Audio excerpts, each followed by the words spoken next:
देवी बोली, प्रजापते, तुमने पहले पुत्री रूप में मुझे प्राप्त करने के लिए मेरी आराधना की थी।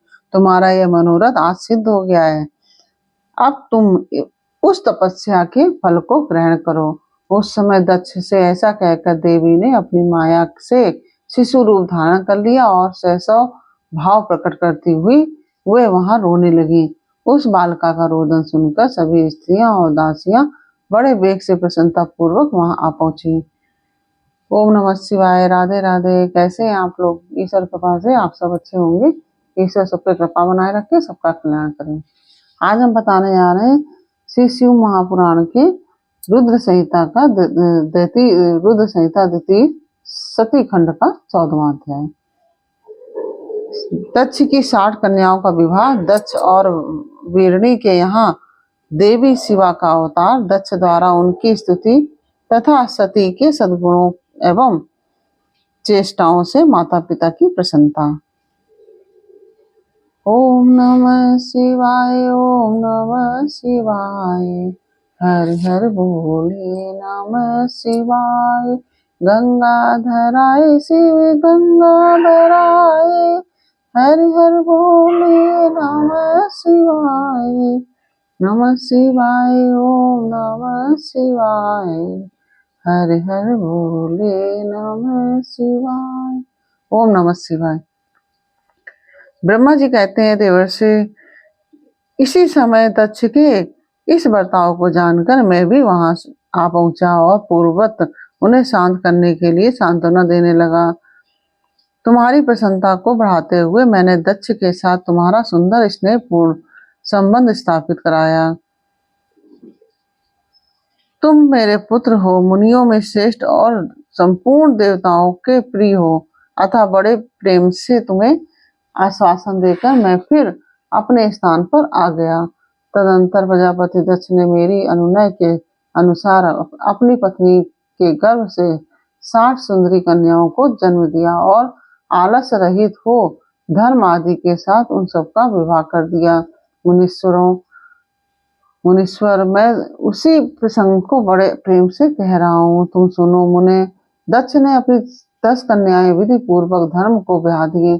13 कन्या कश्यप मुनि को दे दी और 27 कन्याओं का विवाह चंद्रमा के साथ कर दिया। भूत या ब्रह्म बहुपुत्र अंगिरा के तथा कुशाश्व को उन्होंने 2-2 कन्याएं दी और शेष 4 कन्याओं का विवाह ताश्य या अरिष्टनेमी के साथ कर दिया। ताश मतलब अरिष्टनेमी। और इन सबकी संतान परंपराओं से तीनों लोक भरे पड़े हैं, अतः विस्तार भय से उनका वर्णन नहीं किया जाता।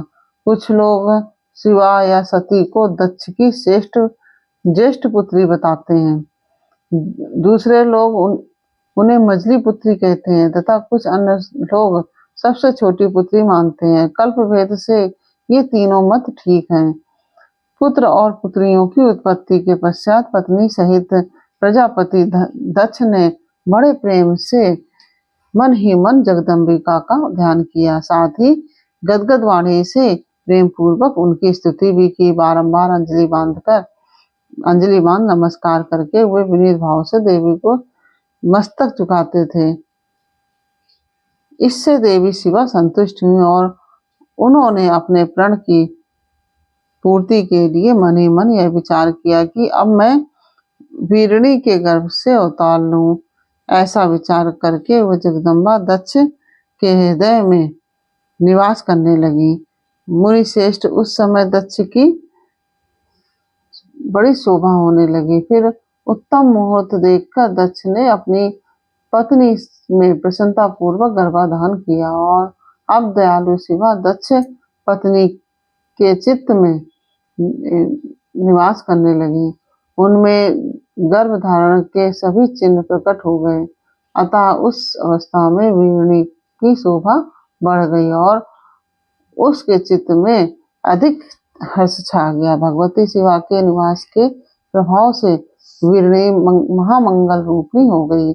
दक्ष ने अपने कुल संप्रदाय, वेद ज्ञान और हार्दिक उत्साह के अनुसार प्रसन्नता पूर्वक पुंसवन आदि संस्कार संबंधी श्रेष्ठ क्रियाएं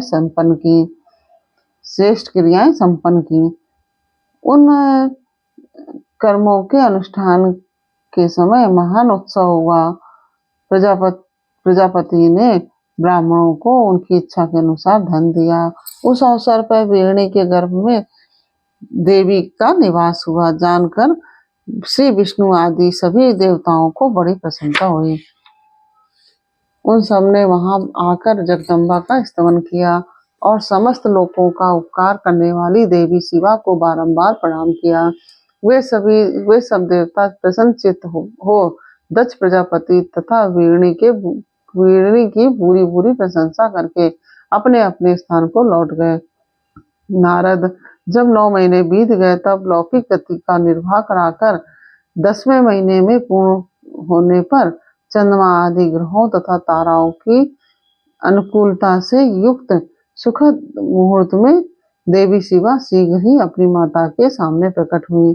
उनके अवतार लेते ही प्रजापति दक्ष बड़े प्रसन्न हुए और उन्हें महान तेज से दीप्यमान देखकर उनके मन में यह विश्वास हो गया कि यह साक्षात वे शिवा देवी ही मेरी पुत्री के रूप में प्रकट हुई हैं।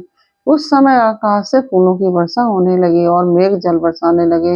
मुनीश्वर सती के जन्म लेते ही संपूर्ण दिशाओं में तत्काल शांति छा गई। देवता आकाश में खड़े हो मांगलिक बाजे बजाने लगे।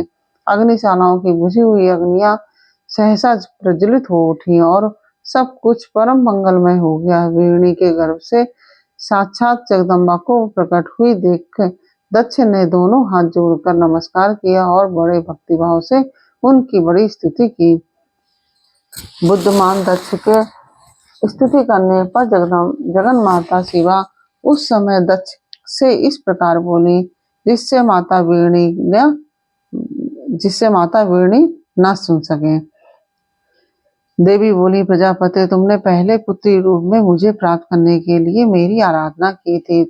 तुम्हारा वह मनोरथ आज सिद्ध हो गया है। अब तुम उस तपस्या का फल को ग्रहण करो। उस समय दक्ष से ऐसा कहकर देवी ने अपनी माया से शिशु रूप धारण कर लिया और सहसा भाव प्रकट करती हुई वह वहां रोने लगी। उस बालिका का रोदन सुनकर सभी स्त्रियां और दासियां बड़े वेग से प्रसन्नता पूर्वक वहां आ पहुंची। अस्कनी की पुत्री का अलौकिक रूप देखकर उन सभी स्त्रियों को बड़ा हर्ष हुआ। नगर के सब लोग उस समय जय जयकार करने लगे। गीत और वाद्यों के साथ बड़ा भारी उत्सव होने लगा। पुत्री का मनोहर मुख देखकर सबको बड़ी प्रसन्नता हुई। दक्ष ने वैदिक और कुलोचित आचरण का विधि पूर्वक अनुष्ठान किया। ब्राह्मणों को दान दिया और दूसरों को भी धन बांटा। सब और यथोचित गान और नृत्य होने लगे। भांति भांति के मंगल कृत्यों के साथ बहुत से बाजे बजने लगे। उस समय दक्ष ने समस्त सद्गुणों की सत्ता से प्रशंसित होने वाली अपनी उस पुत्री का नाम प्रसन्नता पूर्वक उमा रखा। तदंतर संसार में लोगों की ओर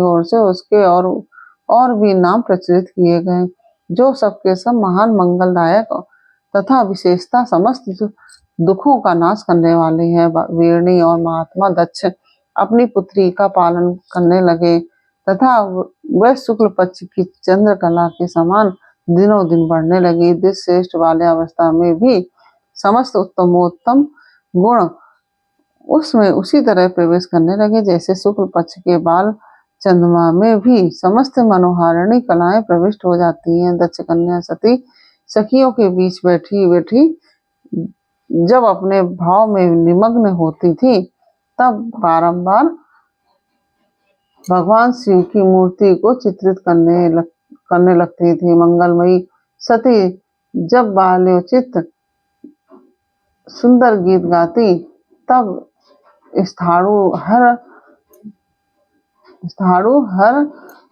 एवं रुद्र नाम लेकर स्मर शत्रु शिव का स्मरण किया करती थी। और इस प्रकार से 14वां अध्याय पूर्ण हुआ। यह अध्याय आपको कैसा लगा क्या हमें कमेंट बॉक्स में अवश्य बताइए। अच्छा लगा हो तो वीडियो को लाइक शेयर अवश्य कीजिए और कमेंट वो जरूर कीजिए। आप लोग कमेंट में ओम नमः शिवाय अवश्य लिखिए। और यदि आपने हमारे चैनल को सब्सक्राइब नहीं किया तो प्लीज मेरे चैनल को सब्सक्राइब कर लीजिए, बेल आइकन बटन अवश्य दबाइए, जिससे कि हमारे आने वाले सारे वीडियोस आपको प्राप्त हो सकें। यदि आपको कथा अच्छी लग रही प्लीज लाइक और शेयर अवश्य कीजिए। फिर मिलते हैं आपसे अगले अध्याय के साथ अगले वीडियो में। तब तक के लिए राधे राधे, ओम नमः शिवाय।